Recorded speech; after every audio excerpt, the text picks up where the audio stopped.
Hello everybody and welcome to another sponsored video by Robot Entertainment from me, Danotage. Hi everybody. So today we're talking about the Dark Elves and what I'm calling the Necromancer deck. More of a Necromancy deck. There's one Necromancer in it, but I think it revolving your entire deck around the very, very awesome good character that I just removed from my deck. I didn't mean to do that. But basically putting him through and using him to get your entire deck put around, which is Necromancer Merrick's, which you should get through the campaign. He is legendary, but you get him through the campaign. It's not that hard to get. So it's easy for somebody still learning how to build a deck to actually put together.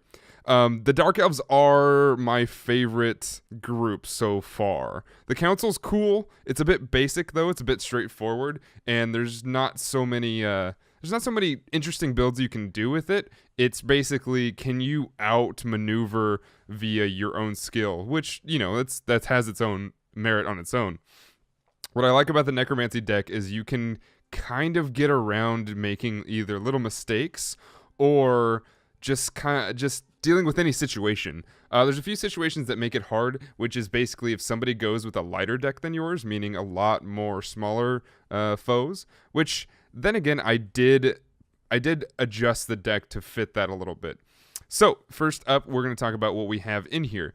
I have 4 Phantoms, which are good, not necessarily to just put out willy-nilly. You should be careful with them. It's more of an overwhelming tactic. If you're going to put stuff out just to have units on the board, the Fang Glider is what we're going to have. That's why we have 4 Fang Gliders. Also, we have 3 Spiderlings.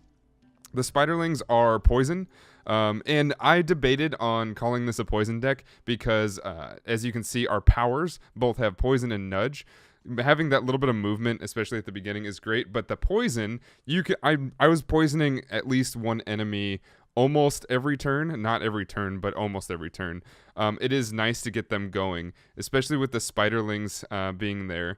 It's good to have them continuously poisoning things. There are a few decks that become a problem. Some decks with healing and revives and whatnot that get rid of your poison. But like I said, the reason we didn't call this a poison deck is because it kind of doesn't revolve around that. What poison does is an added element to distract the enemy.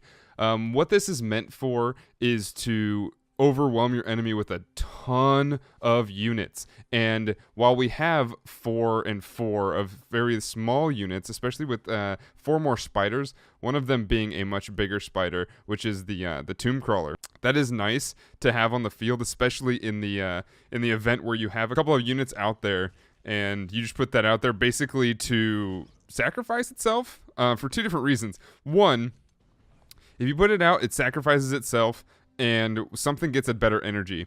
Now, if you have Necromancer Merrick's out while that happens, you can actually resummon him to be another Phantom. So in this thing, I've got up to 6 Phantoms, or at least enough Phantoms to surround both crystals and basically create a wall where the enemy couldn't summon any heroes, and they really couldn't break into to save their crystals unless they summoned things all around it, which, with the board of this size, 4 to 6 things out there on the board, but definitely doesn't allow for the enemy to bring out too much to combat it.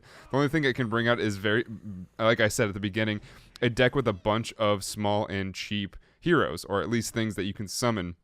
Because, as you might know, or may not know, the Phantoms do not count as heroes. So having Necromancer Merrick's, having Shadow Wraith out there, having Gunner Strongarm, which we'll talk about in a second, having those out there those count towards your heroes, but having the other things do not. So basically being able to cover the entire deck is really nice.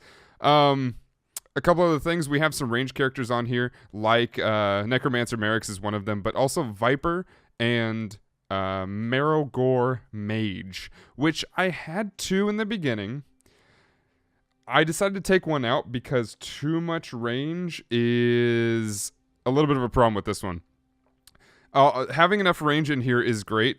because you want to be able to reach past your small beings that are out there, but having too much definitely takes away from your draw and doesn't allow you to have those small beings out there. Another reason I have that, I've gone lower on the range deck, is because I brought a couple Rage Bringers in here, which are melee characters, but if you're able to keep them to maybe 1 to 2 damage each time they're hit, you can get their engage or enrage up, which means that they're going to hit hard basically every time after that. You just got to keep them up.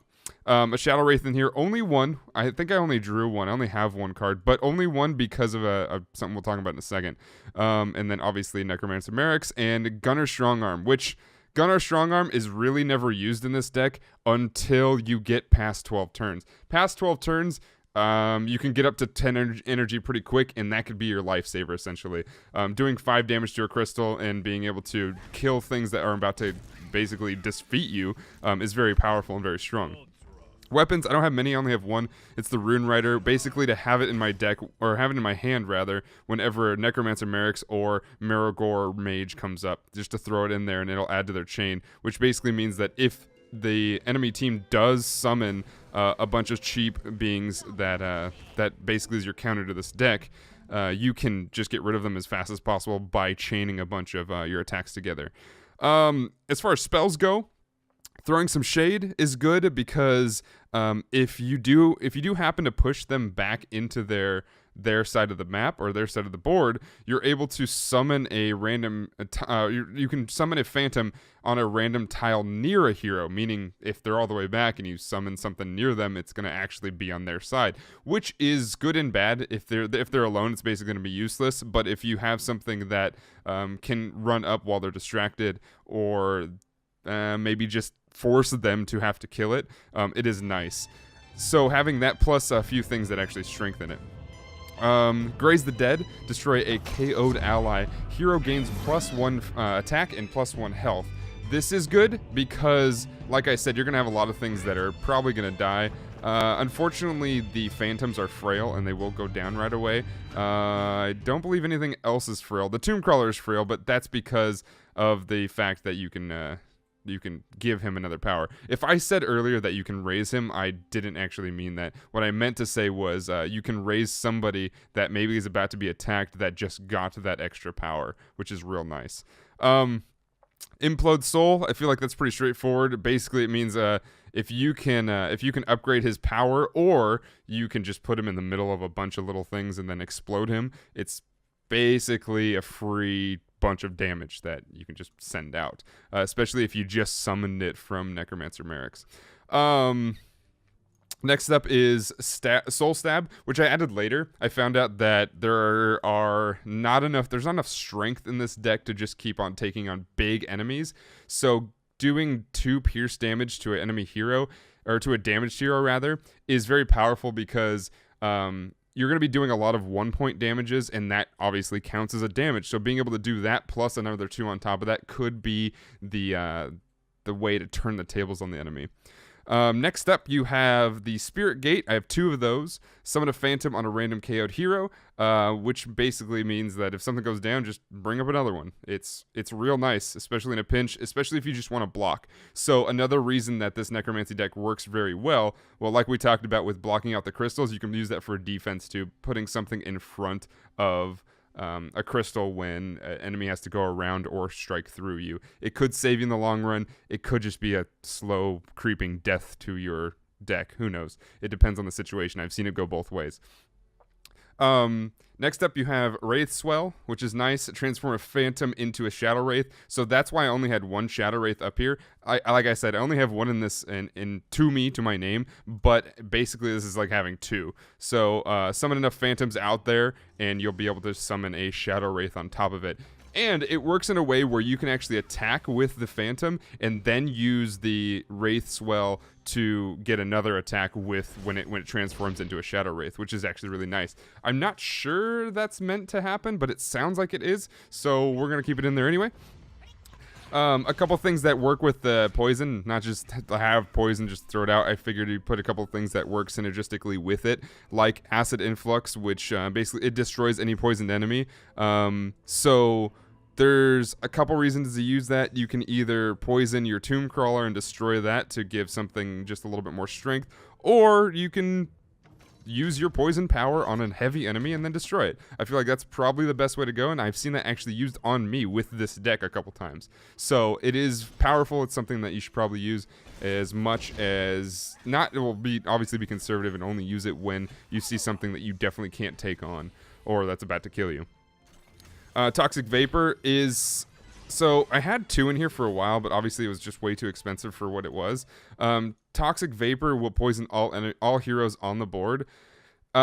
This card is something that works really well in a full-on poison deck, meaning you get extra strength for poison enemies and poison heroes as well. So poisoning your teammates and then using a couple of those cards to strengthen all of them is real nice. But it does work here too, because there's often the chance at which you're not going to be overwhelming the deck and they may have outplayed you. It's kind of your oh no card. You're able to pull it and then poison everything on the deck, and you can actually save your poison power for next turn, so that you don't use the 2 mana from it. It is 4 mana. It's not much, but in a pinch you'll be able to get that 4 mana in a turn, so I think it'll work.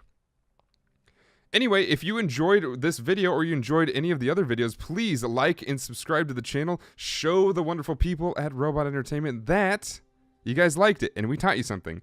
If I didn't, or if you think you can add to this deck, I would love to hear the comments in which you would like to change or have. If you have different cards that work really well and I just haven't seen them yet, I would love to know about it. That way I can either craft it or I can go through and try to unlock it, because I think that'd be great. I know there's tons of cards that I don't have. There are tons of cards in this game in general, and that's why I love it. So, if you guys enjoyed it, I will try to do more. Thanks, guys. I'll see you next time. Goodbye!